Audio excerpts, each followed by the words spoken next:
I'm Sally, and I'm here tonight to read Penguin Cha-Cha-Cha by Christina Valent. And with me is... Gigi Bauer. And... Everett Bauer. Let's begin. Come in, join, sit down, and we'll enjoy the book together. Julia was wild about everything at the Romping Chomping Park and Zoo, and especially the shows. Every weekend she shimmered up a tall tree and watched the performances. One Saturday, dancers moved and grooved and twirled and whirled and hip-hopped and boogied and bopped. Look at them dance. See them dancing? Yeah, she's way up in that tree. When a dancer tossed her boa feather backstage, Julia noticed a sneaky flipper snatched it midair. Penguin pounced on the hats and the clothes, the fans and the bows. Just what were those fishy penguins up to, she wondered. So Julia followed the penguins as they waddled and toddled away. Look, there's the penguin catching the boa.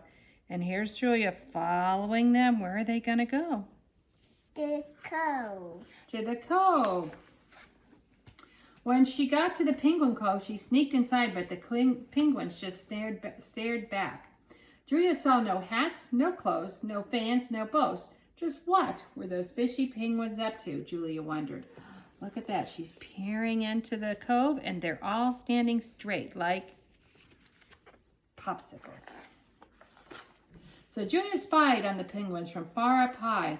They were moving and grooving and twirling and whirling and hip-hopping and boogie-hopping. Yes, the penguins were dancing. Look there, she's up on a carousel, looks like. No, Gigi said, Mom said that was a sugar glider, so it must be white. Okay. And then, see, she can see them dancing.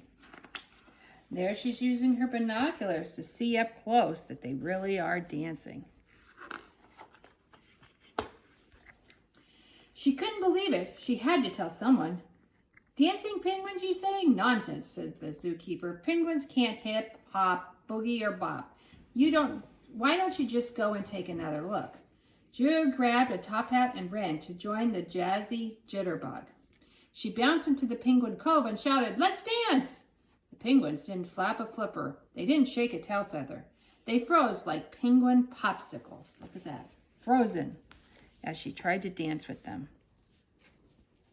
She would slip. Yes. But when no one was around, the penguins were having a toe-tapping, knee-knocking, rocking good time.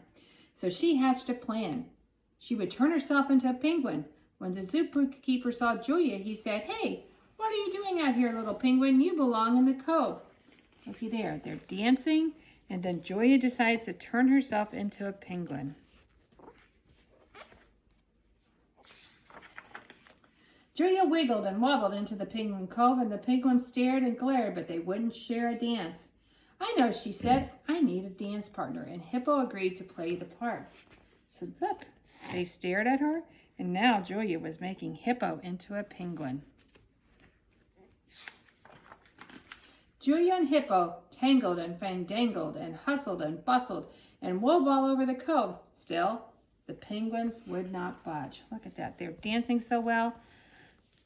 But the penguins stood still. Look at them down at the bottom of the page, standing still. Oh, Julia trudged home. She looked so sad. I know, he's eating food and she's trudging home sad. I like this purple one. Just thanks for dancing with me, Julia said. The next day, Julia returned for one last try. "Okay, I know you won't let me join your jitterbug," Julia said to the penguins, "but may I please show you the cha-cha-cha? Step, step, cha-cha-cha. Step, step, cha-cha-cha."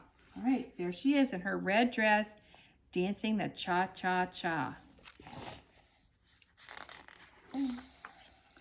Julia clapped, cha-cha-cha. Julia snapped, cha-cha-cha. Julia spun, cha-cha-cha. Julia swung, cha-cha-cha. And then suddenly she heard it. Tap, flap, cha-cha-cha. Tap, flap, cha-cha-cha. Her dancing made the penguins want to dance with her. The penguins couldn't resist. Tap, flap, cha-cha-cha. They danced with Julia all day long. Oh, look, they're dancing with her.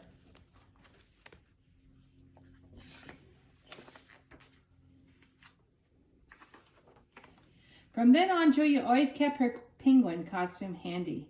Whenever the zookeeper checked on them, all he saw was a group of penguins frozen like penguin popsicles. Look at that.